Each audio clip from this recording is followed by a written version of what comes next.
Hello guys, welcome back to my YouTube channel Gyanvani. आज इस video में हम लोग कवर करेंगे प्लानिंग के क्या इंपॉर्टेंस हैं और क्या उसके ऑब्जेक्टिव्स हैं। लास्ट वीडियो में हम लोग कवर कर चुके हैं प्लानिंग के बारे में। तो इस वीडियो में देख लेते हैं हम लोग कि इसके बेसिक क्या इंपॉर्टेंस हैं और क्या इनके ऑब्जेक्टिव्स हैं। So let's start the session. So first point is planning provides direction. Planning क्या है? Planning is concern with pre determined course of action. ठीक है, प्लानिंग किससे कंसर्न करता है? क्या है प्लानिंग? प्लानिंग है pre determined course of action. देखो, अगर हम प्रॉपर तरीके से प्लानिंग करेंगे तो ऑर्गेनाइजेशन में जितने भी इंप्लॉयज हैं उनको एक प्रॉपर तरीके से डायरेक्शन मिलेगी कि उन्हें किस डायरेक्शन की तरफ जाना है, किस डायरेक्शन की तरफ मूव होना है, जिससे उनके जो एंड रिजल्ट्स हैं वो अचीव हो सके। ठीक है, so planning makes clear what employees have to do and how to do. Planning अगर प्रॉपर तरीके से करेंगे ना तो एम्प्लॉयज को ये पता चलेगा कि कौन सा काम कब करना है, कैसे करना है। ठीक है, और क्या काम करना है उन्हें। So by stating in advance how work has to be done, planning provides direction for action. किसी भी एक्शन को कंप्लीट करने के लिए डायरेक्शन की जरूरत होती है। ठीक है, तो अगर चीजें पहले से ही एडवांस में तय कर ली जाए कि किस हिसाब से हमें कौन सा काम करना है या कौन सी चीज इम्प्लीमेंट करनी है, ठीक है, तो ये चीजें आसान हो जाती है प्रॉपर प्लानिंग के थ्रू। ठीक है, so employees know in advance which direction they have to work. अगर पहले से चीजें स्टेटिंग है एडवांस में तो एम्प्लॉयज को ये पता चल जाता है कि हमें किस डायरेक्शन में जाके काम करना है, किस डायरेक्शन में जाके हमें मूव ऑन होना है। Right, so this leads to unity of direction also. इसे हम क्या कहते हैं? Unity of direction. So if there was no planning, employee would be working in different directions and the organization would not be able to achieve its desired goal. अगर proper तरीके से planning नहीं होगी तो जो एम्प्लॉयज हैं अपने अपने डिफरेंट डायरेक्शंस में जाएंगे। ठीक है, और जिससे ऑर्गेनाइजेशन है वो गोल्स अचीव नहीं कर पाएगा।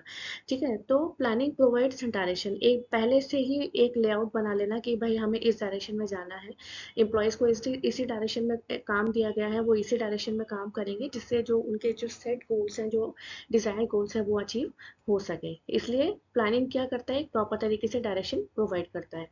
ठीक है, now planning facilitates decision making. अगर प्रॉपर तरीके से प्लानिंग होगी तो डिसीजन मेकिंग में भी हेल्प होगी एम्प्लॉयज़ की और मैनेजर्स की। So planning helps the managers to make various decisions. Planning क्या करता है? हेल्प करता है मैनेजर्स की बहुत सारे डिसीजंस लेने में। As in planning goals are set in advance, predictions are made for the futures. अगर पहले से ही चीज़ें सेट हैं, प्लानिंग गोल्स अगर सेट है पहले से ही, तो फ्यूचर में क्या हम प्रेडिक्ट कर सकते हैं इस चीज़ का हमें पता चल जाता है। Right, so these predictions and goals help the manager to make fast decisions. तो यही जो प्रेडिक्शंस हैं, गोल्स हैं, मैनेजर्स की हेल्प करते हैं जिससे जिसके बिहाफ पे वो प्रॉपर डिसीजंस ले सकते हैं। राइट, नेक्स्ट है planning improves morale. Once member know what is expected of them they can contribute better. अगर किसी इंसान को ये पता चल रहा है कि उससे क्या एक्सपेक्टेशंस लगाई जा रही है तो वो क्या बेहतर तरीके से काम कर सकता है। So when goals are properly defined, work assignment can be fixed and everyone can begin to contribute to the achievement of this goals. अगर प्रॉपर गोल्स डिफाइंड है तो वर्क असाइनमेंट्स फिक्स्ड है and everyone can begin to contribute to the achievement of these goals. तो हर कोई मतलब उन goals को, फिक्स गोल्स को अचीव करने के लिए कंट्रीब्यूट करेगा। तो अगर प्रॉपर तरीके से चीज़ें प्लान होती है ना, इससे क्या होता है? एम्प्लॉयज़ का मोरल बढ़ता है। So this produces improvement in morale. So further planning permits employees to participate in the thinking process. So this helps develop a broad mentality. Also, when the plan is actually translated into action, they feel that it is their own plan.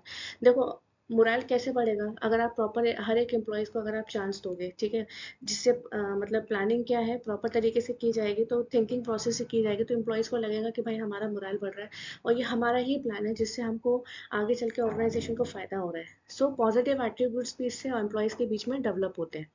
Right, planning reduces a risk of uncertainty.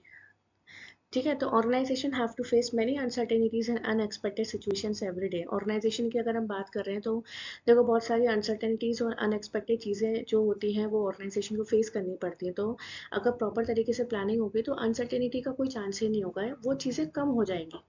So planning helps the manager to face the uncertainty because planners try to foresee the future by making some assumptions regarding future, keeping in mind their past experience and scanning of business environment. अगर आप proper तरीके से planning करोगे, business environment को scan करोगे, assumptions लगाओगे कि भाई फ्यूचर में क्या हो सकता है, क्या चीज़ें एक्सपेक्टेड हो सकती हैं, क्या अनसर्टेनिटी अराइज हो सकती है हमारी ऑर्गेनाइजेशन में।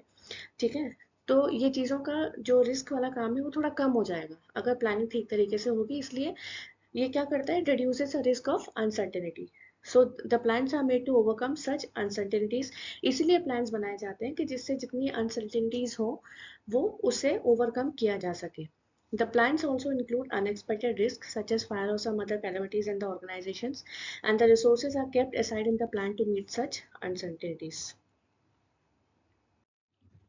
Next है planning facilities control. Planning and controlling functions are said to be Siamese twins, inseparable twins. देखो planning and controlling दोनों चीजें एक साथ ली गई हैं. There is nothing to control without planning and without proper control planning proves to be wasteful. देखो बिना planning के कोई चीज़ कंट्रोल नहीं कर सकते हम, ठीक है, और अगर कंट्रोलिंग प्रॉपर तरीके से नहीं होगी तो प्लानिंग करना भी एक वेस्टफुल हो जाएगा. तो प्रॉपर अगर प्लानिंग होगी तो चीज़ों को हम मेजर कर सकते हैं, परफॉर्मेंस को मेजर कर सकते हैं, एंड राइट डायरेक्शंस प्रोवाइड किया जा सकता है. ठीक है, इससे क्या होगा ना, देखो प्रॉपर प्लानिंग एंड कंट्रोलिंग होगी तो मिस्टेक्स कम होंगे, डेविएशंस कम आएंगे. इसलिए बोला गया प्लानिंग फैसिलिटीज कंट्रोल, और इन दोनों वर्ड्स को साइमल्टेनियसली यूज किया गया है. Focus attention on objectives of the company. Basically obviously बात है, प्लानिंग क्यों करते हैं हम, बेसिकली हमारे कंपनी के ऑब्जेक्टिव्स को अचीव करने के लिए. तो planning function begins with the setting up of the objective, policies, procedures, methods and rules. Planning क्यों करते हैं हम, जिससे जो हमारे ऑब्जेक्टिव्स हैं, पॉलिसीज हैं, प्रोसीजर्स हैं, methods and rules which are made in planning to achieve this objectives only. So when employees follow the plan they are leading towards the achievement of objectives. अगर कोई भी एम्प्लॉइज अगर proper तरीके से plans को follow up करता है तो वो क्या कर रहा है, अपने गोल्स को, अपने ऑब्जेक्टिव्स को अचीव कर रहा है. ठीक है, so through planning efforts of all the employees are directed toward the achievement of organisation goals and objectives. Now next, now objectives की हम बात कर लेते हैं. फर्स्ट पॉइंट है to bring economy in managerial operations. Managerial operations में economy कैसे लेकर आए. So it is an important objective of the planning. Planning provides proper guidance to an organization on how to bring economy in all around operations. Planning क्या करता है, एक proper guidance provide करता है कि किस हिसाब से इकोनॉमी लेकर आनी चाहिए पूरे ओवरऑल ऑपरेशंस के दौरान. ठीक है, जिससे क्या होगा ना, जितने भी अवेलेबल रिसोर्सेज हैं उनका बेस्ट एंड चीपेस्ट वे से यूज किया जा सके, मतलब रिसोर्सेज वेस्ट ना हो.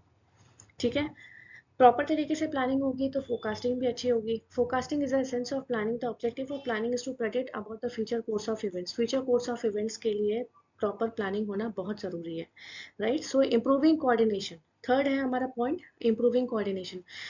Planning facilitates coordination and collaboration among different individuals, department और organization involved in achieving common objectives. एक common objectives को पाने के लिए प्रॉपर कोऑर्डिनेशन एंड कोलैबोरेशन होना बहुत ज़रूरी है, और ये होगा किसके थ्रू, प्लानिंग के थ्रू.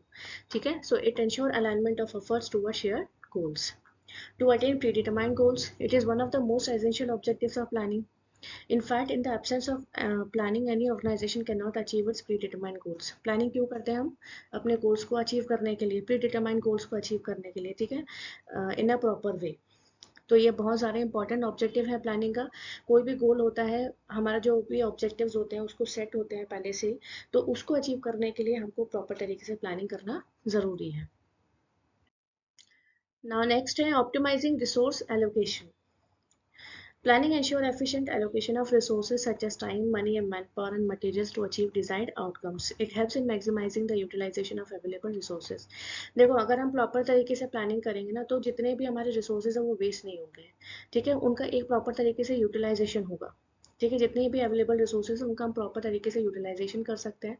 तो प्लानिंग क्या करती है, इंश्योर करती है efficient allocation of resources such as time, money, manpower and materials, जिससे क्या है उनके जो डिजायर्ड आउटकम्स है ऑर्गेनाइजेशन के वो अचीव हो सके. Promoting innovation.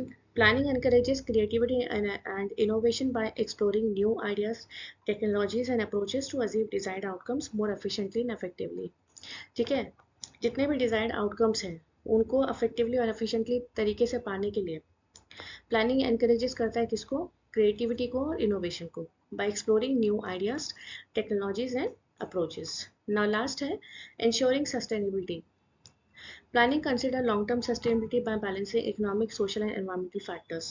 Planning क्या consider करता है, एक long-term sustainability को consider करता है जिस through the balancing by economic, social and environmental factors. देखो अगर economic, social and environmental factors balance रहेंगे तो जो हमारी organization है वो long term तरीके से sustain रहेगी.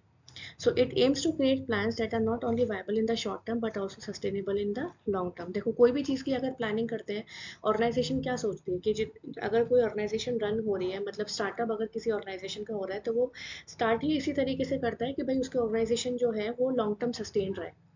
तो लॉन्ग टर्म सस्टेनेबिलिटी के लिए economic, social and environmental factors का बैलेंस होना बहुत ज़रूरी है. तो ये तो थी इस वीडियो में importance and objectives. Next video में हम लोग कवर करेंगे टाइप्स ऑफ प्लान्स। अगर आपको ये वीडियो पसंद आए तो प्लीज़ इसे लाइक शेयर सब्सक्राइब ज़रूर करें। Thank you.